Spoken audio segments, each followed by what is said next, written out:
Calvin! Calvin, nasan ka?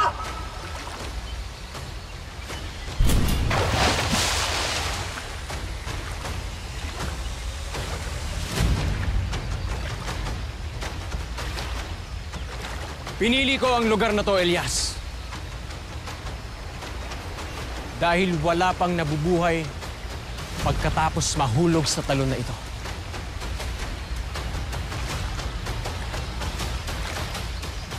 Walang sandata. Walang kahit na ano.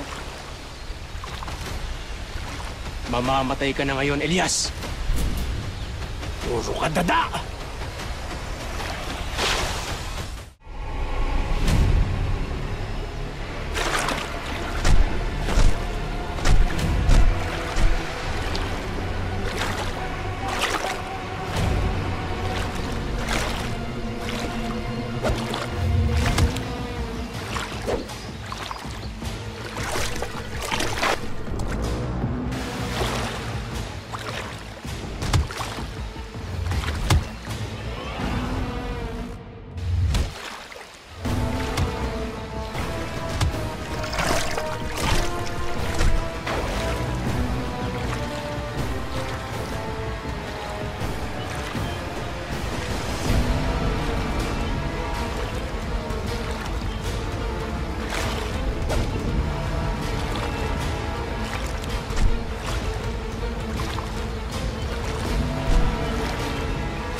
Sige! Patayin mo ako! Yan naman ang gusto mo, di ba? Kayong mga mayayaman, akala nyo kung sino kayo! Ikaw na to nakadisgrasya, ikaw pa tumatapang! Lasog-lasog ang katawan mo ngayon.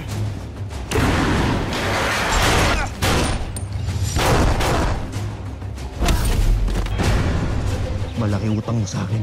Dapat ka nang mawala sa landas namin! Kayo ang dapat mamatay!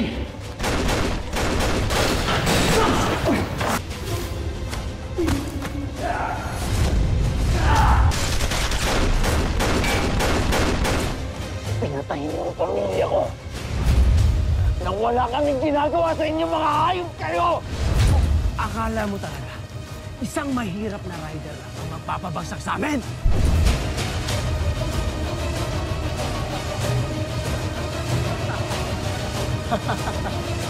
Hindi tayo magkatulad, Calvin! Gustong-gusto kitang patay. Pero hindi pwede. Dahil alam kong hindi matitigil ang laban na to. At marami pa mamamatay! Kaya, Calvin, kung ako sa'yo, makinig sa tatay mo. Magtago ko sa ibang bansa at huwag na tutungtong dito! Dahil papatayin kita!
Calvin!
Senyor,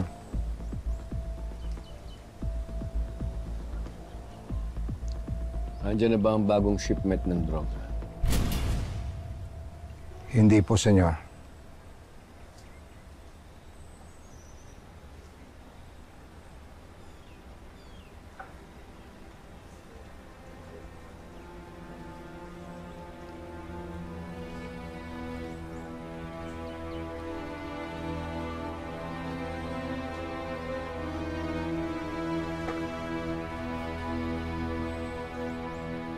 Kinalulungkot ko pong sabihin.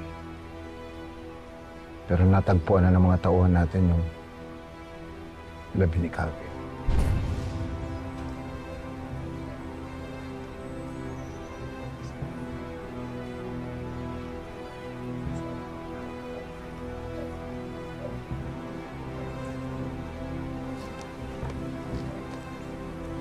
Pero, senyor, maaari po bang papaayos ko muna?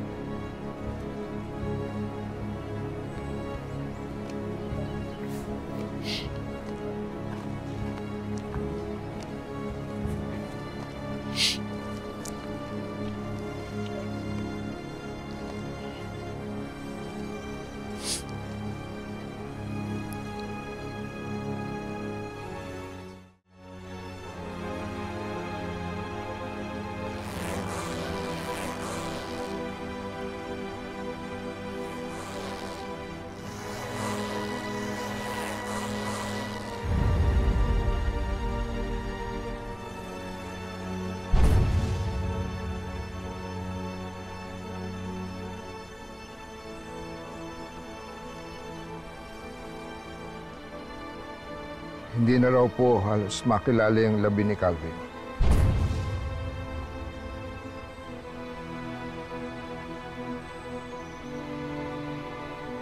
Nakalasog-lasog, mahaling dahil sa pagkakahulog sa talon. Hindi kaya doon sa lakas ng ragasan ng tubig kung saan siya natagpuan. Inabot din kasi ng ilang araw bago nakuha sa pagkakababad sa tubig sa ilalim.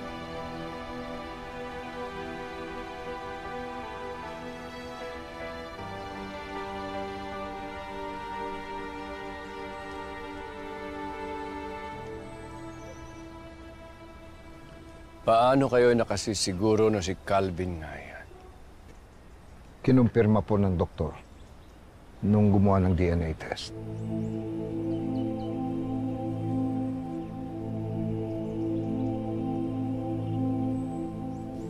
Iwan niyo akong mag-isa.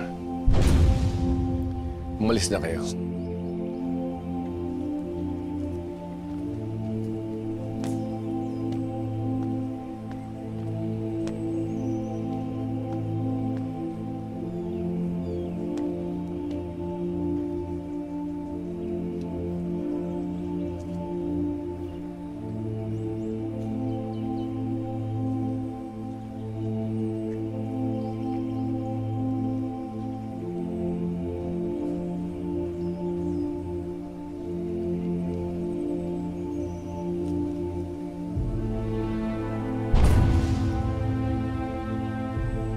Pinalaki kita. Sa paraang alam ko kung paano maging ama.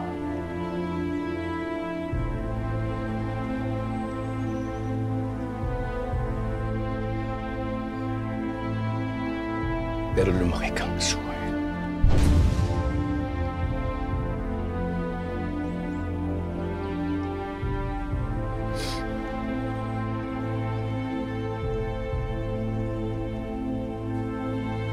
Sana maintindihan mo.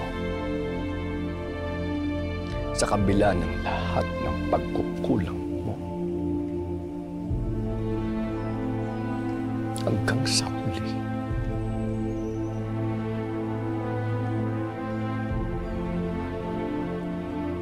ginusto kong protektahan ka.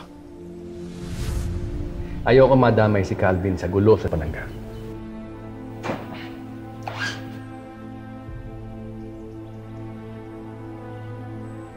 Bayaran yun dapat bayaran. Kung kulang pa, sabihin nyo lang. Kung hindi makuha sa pera, patatahimik. Wala siyang dinadala sa sindikato, kundi puro problema. Kaya dapat, pag-isipan mong mabuti kung siya talagang susunod sa'yo. Eh, tarantado ka pala talaga eh! Bobo ka naman talaga eh! Tama na! Nolan! Hindi ko na may babalik ang buhay ng pamilya mo. Pero maaari ko kayong bigyan ng magandang buhay. At si Cal, ipadadala ko siya sa Amerika bukas na bukas din. Hindi na kayo magkakita.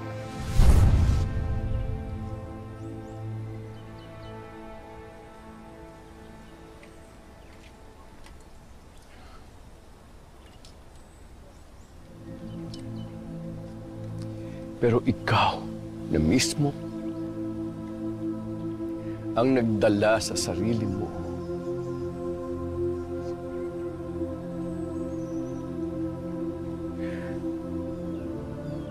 sa malagim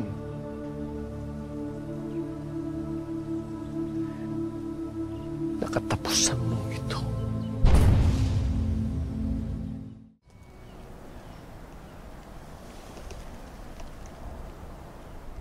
Aalamin ko sa kanya mismo.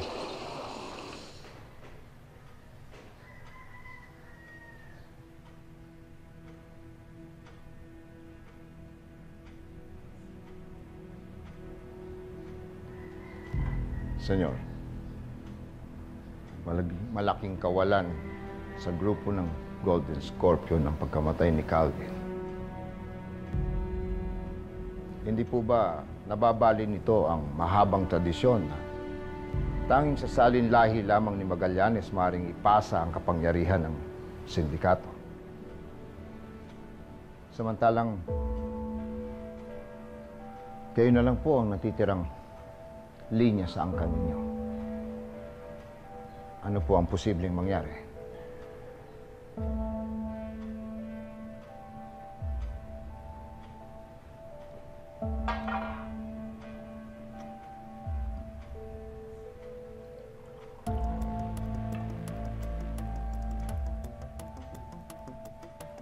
Baka nakakalimutan mo. Anak ko rin si Elias.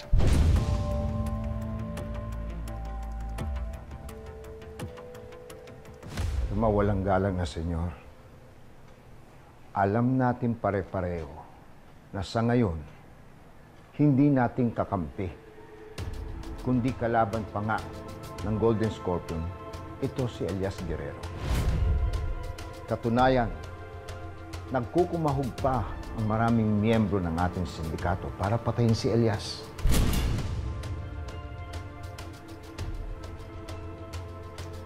Umaasa ako nga, balang araw, matatanggap niya ang nakatakda para sa kanya.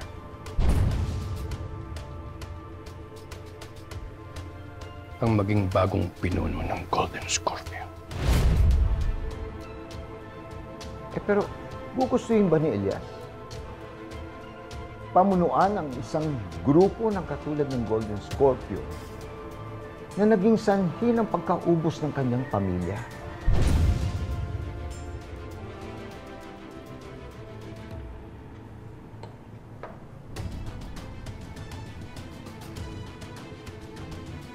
Hindi Golden Scorpion ang pumatay sa pamilya ni Elias. Si Calvin at ang mga tuta niya. Yan ang kailangan maintindihan ng lahat. Namatay si Calvin sa sarili niyang pagkagawa. At habang ipinaiintindi ko yon sa inyong lahat, itatago ko muna si Elias sa Amerika.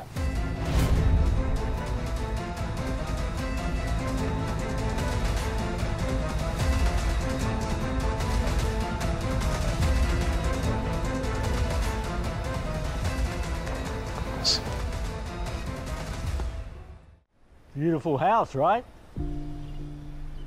May I know who will be living at the house? I'm buying this house for my son and his mother. But why in LA? Well, I want them to have a quiet life away from me. That's what they deserve. Well, I'll prepare the documents for you to sign for our next meeting. Thank you very much, Sir Carlos. Thank you.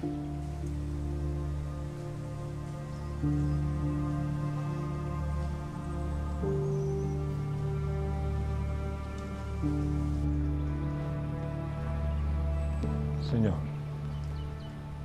ano naman kaya ang magagamit nating dahilan para makumbinsi natin si Alma at saka si Elias na doon na tumira sa Amerika?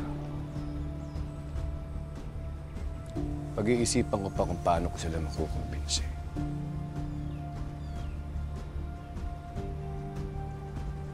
Ang mahalaga, plansyado ng lilipatan nila. Kung kinakailangan ko silang ipatakip, gagawin ko.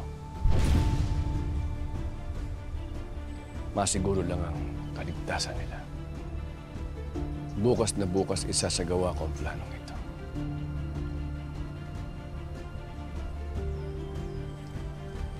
Sa ayaw at sa gusto nila,